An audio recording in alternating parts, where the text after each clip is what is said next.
কলেজে বিশ্ববিদ্যালয়ে পড়ানো হয়, এই কোরআন শরীফ বিশ্ববিদ্যালয়ে পড়ানো হয়? হ্যাঁ হয়। কয়েকটা আয়াত, কয়েকটা সূরা পরীক্ষা পাস করার জন্য একটু একটু অপশনাল রেখে দেওয়া হয়েছে। বর্তমান যে শিক্ষা কমিশন, শামসুল হক শিক্ষা কমিশন রিপোর্ট মন্ত্রী পরিষদে অনুমোদন করেছে বর্তমান সরকার। এই শিক্ষানীতিতে বলা হয়েছে ক্লাস 1 থেকে নিয়ে ক্লাস 5 পর্যন্ত ধর্মীয় শিক্ষা দিতে দেওয়া হবে না। তাহলে ক্লাস 5 পর্যন্ত যদি ধর্মীয় শিক্ষা না থাকে, তাহলে ক্লাস 6-7-এ ওঠার পর আলিফ জাওরা বাজাবর বা আনাকুম জানাকুম ছেলেরা পড়বে? মেয়েরা পড়বে? আসল উদ্দেশ্য হলো ইসলাম থেকে জাতিকে দূরে সরাবার জন্য ষড়যন্ত্র। এই সরকারের প্রণীত শিক্ষানীতি আমরা মানি না। আপনারা মানেন?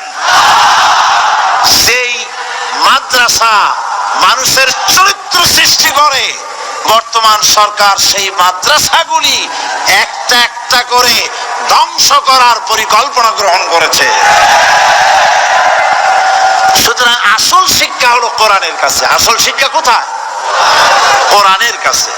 কোরআন যদি শিখানো হতো, কোরআন যদি শেখানো হতো কলেজে বিশ্ববিদ্যালয়, তাহলে গতকাল চট্টগ্রাম বিশ্ববিদ্যালয় থেকে যেসব ছেলেরা বিশ্ববিদ্যালয় কর্তৃপক্ষ কর্তৃক বরাদ্দকৃত, হাইজ্যাক করা নয়, বরাদ্দকৃত 4খানা বাস দিয়ে কোরআন শুনতে আসতে চেয়েছিল, বর্তমান সরকারের তথাকথিত সোনার ছেলেরা আসতে দিল না। কোরআন যদি তারা পড়তো, তাহলে কোরআন শরীফ শুনতে তারাও আসতো। কপাল পোড়া। জোরে বলেন কি? আরো জোরে বলেন কি? কপাল পোড়া। সব ভালো লাগে, কোরআন ভালো লাগে না। এদেরকে শেখানো হয়েছে, আরে তোমরা তো মানুষ না। বলে আমরা কি? তো তোমাদের ডারউইন বাবাজি বলে নাই, শোনো নাই? কি পড়ো টড়ো তোমরা, বুদ্ধি শুদ্ধি রাখো না। ডারউইন বলেছে, থিওরি অফ ইভলিউশনের মধ্যে বলেছেন মানুষ মানুষ না। বলে কি? মানুষ হলো বান্দর। কপাল পোড়া। কি কপালে লেখা থাকে? কাজে কামে প্রকাশ হয়ে যায়। ডারউইন বলল মানুষ মানুষ না। আল ফ্রয়েড বললেন মানুষ হলো মানুষই ঠিক, তবে মানুষ হলো সেক্স সর্বস্ব জীব। সেক্স সমস্যার সমাধান করলে মানুষের সব সমস্যার সমাধান হয়ে যাবে। কার্ল মার্কস বললেন মানুষ হলো পেট সর্বস্ব জীব, পেট সমস্যার সমাধান করে দিলে সব সমস্যা শেষ। আর ডারউইন বললেন মানুষ মানুষই না, মানুষ কি? বলে বান্দর। ওরাং ওটাং শিম্পাঞ্জি আর ব্যাং থেকে মানুষের উৎপত্তি হয়েছে। আমি যখন জীবনের প্রথম শিম্পাঞ্জি দেখলাম, ওরাং ওটাং দেখলাম, তখন আমি মনে করেছি যে ডারউইন খামোখা ভুল করে নাই। এইটা দেখেই ও মনে করেছে যে এই হচ্ছে আমার মাতামহের গোষ্ঠী, এ হলো পিতামহের গোষ্ঠী।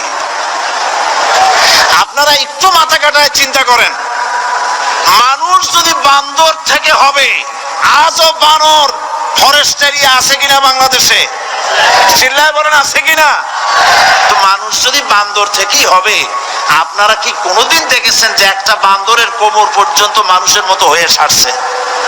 আর কিছুদিন গেলেই পুরো মানুষ হয়ে যাবে। গলা পর্যন্ত মানুষের মতো হয়ে গেছে, আর কদিন গেলেই মানুষ হয়ে যাবে। দেখছেন কখনো?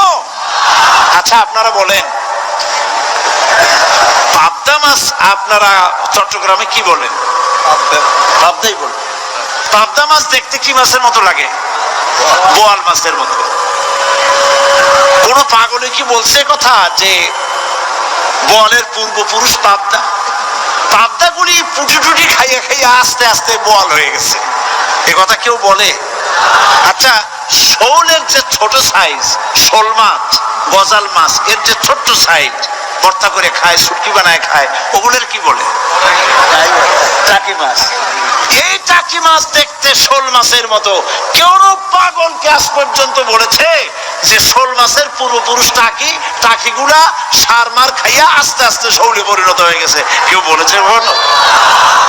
ডারউইন কয় বোতল খাইয়াছে এই মতবাদ লিখছে আল্লাহ ভালো জানে। যে বান্দরের থেকে মানুষ আবিষ্কার হয়েছে, নাউযুবিল্লাহ। এগুলি পড়ানো হয় কলেজে, বিশ্ববিদ্যালয়।